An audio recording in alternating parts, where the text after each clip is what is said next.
Canelo, you a bitch. I'm putting it out there.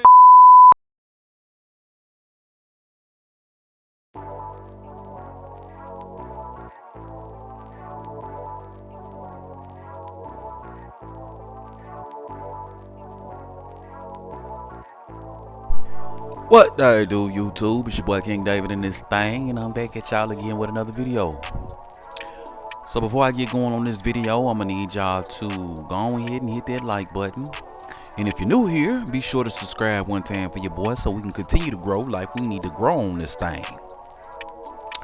Alright, so with all that out the window, man, let's get into the video, man. Y'all see what it is, man. DEMETRIUS ANDRADE, man. Y'all stop the cap. Y'all know what's going on here, man. So, alright, so cool. Let's explain the situation, and then I'm gonna go on and break it down for you. You know what I'm saying? Because it's a lot of cappery going on out here on these boxing streets, and you know it's gonna take dudes like me in order to put things in perspectives. Otherwise, you niggas' imaginations run wild. You know what I'm saying? So let's get it in, right? Okay, so as a lot of you know, DEMETRIUS ANDRADE has been mandated by the WBO to face this dude, JANIBEK AlLIMKHANULY. Okay, all right. I'm sorry. I hope I ain't disrespect, cause that ain't my intention. But I can't say your name, so I ain't even gonna try to say it no more. But JANIBEK, let's just call him JANIBEK. The WBO ordered DEMETRIUS ANDRADE to fight this JANIBEK dude, right? Okay, cool. Right now, if you're DEMETRIUS ANDRADE and you're looking at this JANIBEK dude, he has 11 fights. He's knocked out some guys who have been knocked out several times before, like Hassan Endam, you know, guys like that. And you know, you're looking at him, and he looks like a pretty solid opponent, you know, compared to some of the other dudes that Andrade has fought before in the past. I guess you could say that this dude is equal to, if not maybe a little bit better. I mean, and that's an honest assessment. You know what I'm saying? There's a lot of dudes right now capping online, making this dude seem like he's the best thing since sliced bread. But at the end of the day, this is an unproven dude. If you look at his style, it's for the most part very basic, very one-dimensional. And you know, there's not a whole lot that separates this dude from a lot of the dudes that Andrade has been beating. But if you guys want to put the extras on him, I just need y'all to keep the same energy if Andrade does fight this dude and whoops his ass. Anyway, back on point. So Andrade lately has been kind of like contemplating whether or not he wants to step in the ring with this dude, or whether he wants to go ahead and move up to 168 pounds. You know what I'm saying? And you know, you can't really blame him for that, man, because honestly, when it comes to this JANIBEK dude, I mean, if we keeping it 1,000, dog, like, this is a lose-lose situation for DEMETRIUS ANDRADE. Okay, he fights this dude, he wins. Oh, he was supposed to win. He fights this dude, he has a tough fight. Oh, Andrade was exposed. He fights this dude, and God forbid he loses. Andrade was exposed and loses to a cherry pick. Those are the headlines, right? This dude here, JANIBEK, and not to sound cliche, but this dude brings absolutely nothing to the table. And you know, I'm an advocate of duck language. Y'all know how I get down. In most cases, when people say that shit, it's duck language. You know what I'm saying? But in this particular case, I mean, these are just 100% facts. I mean, this dude has no belt. Okay, this dude doesn't have a big name. Okay, there's no amount of recognition or no kind of accolade that come from beating this dude. You know what I'm saying? I mean, there's literally nothing that DEMETRIUS ANDRADE has to gain by fighting this dude. Okay? Point blank, period. End of discussion. So DEMETRIUS ANDRADE's been contemplating moving up to 168 pounds to fight for the WBO interim title, okay? Which is also some bullshit, because at the end of the day, if you're moving up to 168 pounds, then if you're Andrade, you want to move up with the intention of fighting somebody, okay, with a big name, you know, somebody like a Canelo, which Canelo happens to be the WBO champion. So if you're DEMETRIUS ANDRADE, the whole point of you moving up to 168 would be to look for a Canelo Alvarez fight, right? Or somebody of that caliber. But at this rate, it's like if Andrade moves up, more or less he's in the same situation at 168 that he's in at 160. He goes up to 168 and he's relegated to fight these guys, you know, these no-name guys that he gets criticized for fighting at 160. So it's like, is there really any purpose in moving up to 160 pounds at this particular point in time? Just so he can get lumped in with some dudes and fight some of these guys that no one's ever heard of?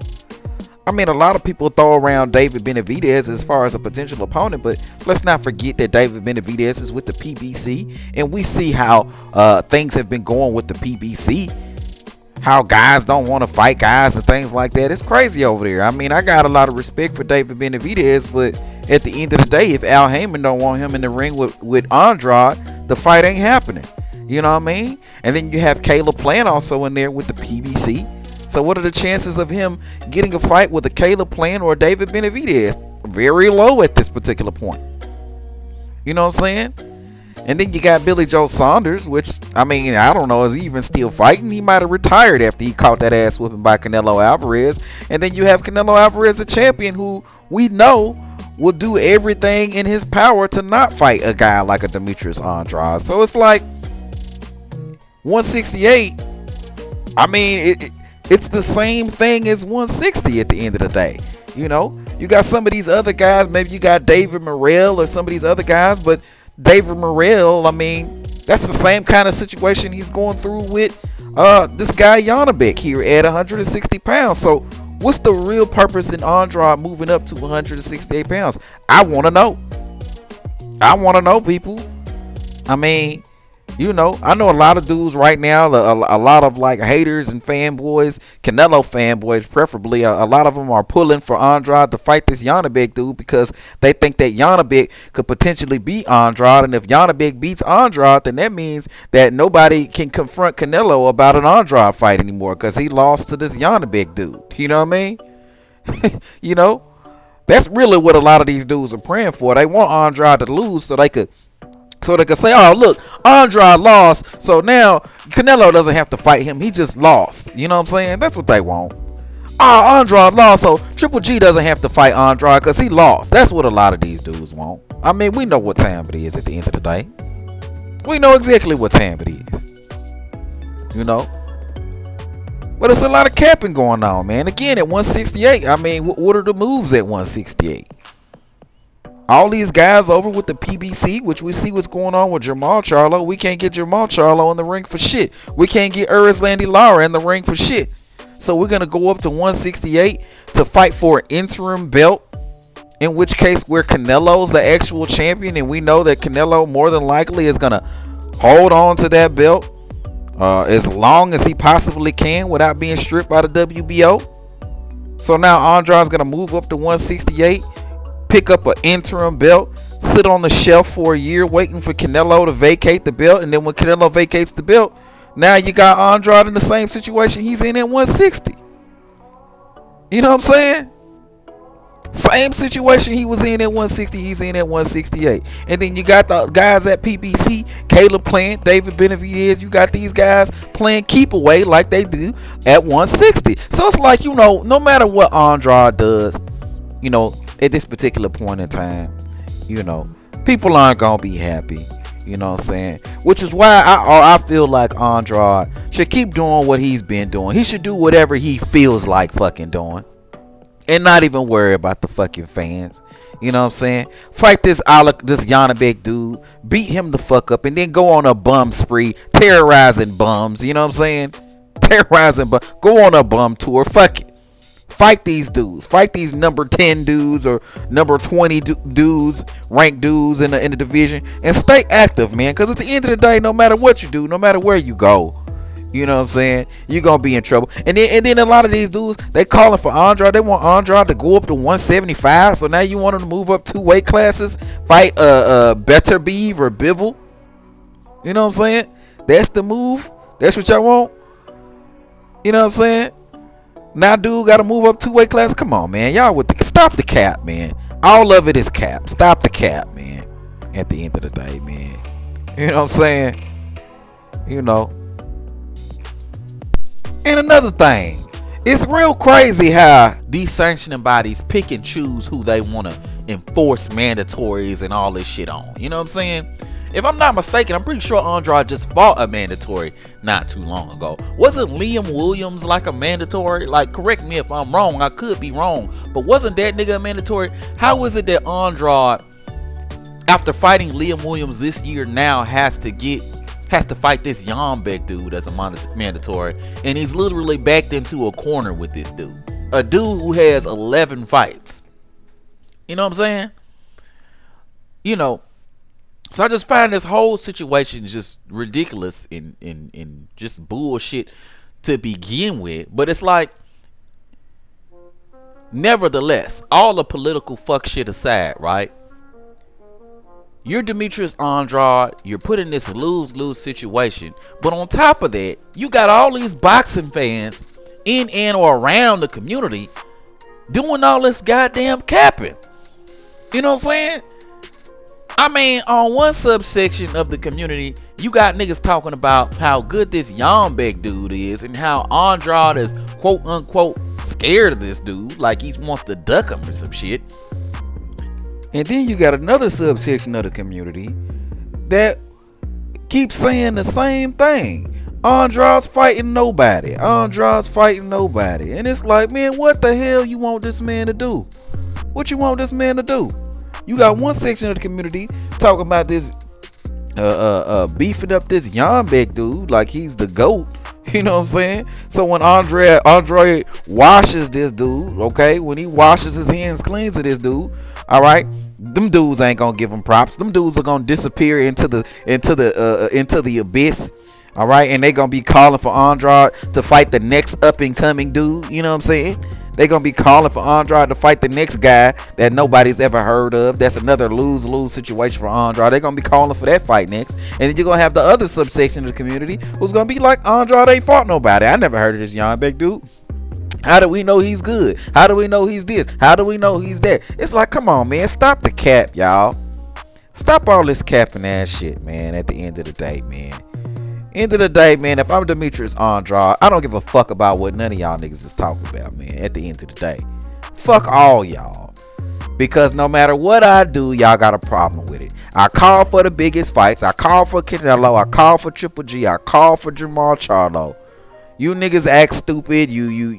Oh, what has he done? Who has he fought? You know what I'm saying? Who has he fought? It's like a job that requires you to have a degree, but they also want you to have 10 plus years of experience. You know what I'm saying? And every job is like that. Oh, you got to have a degree and you got to have 10 plus years of experience.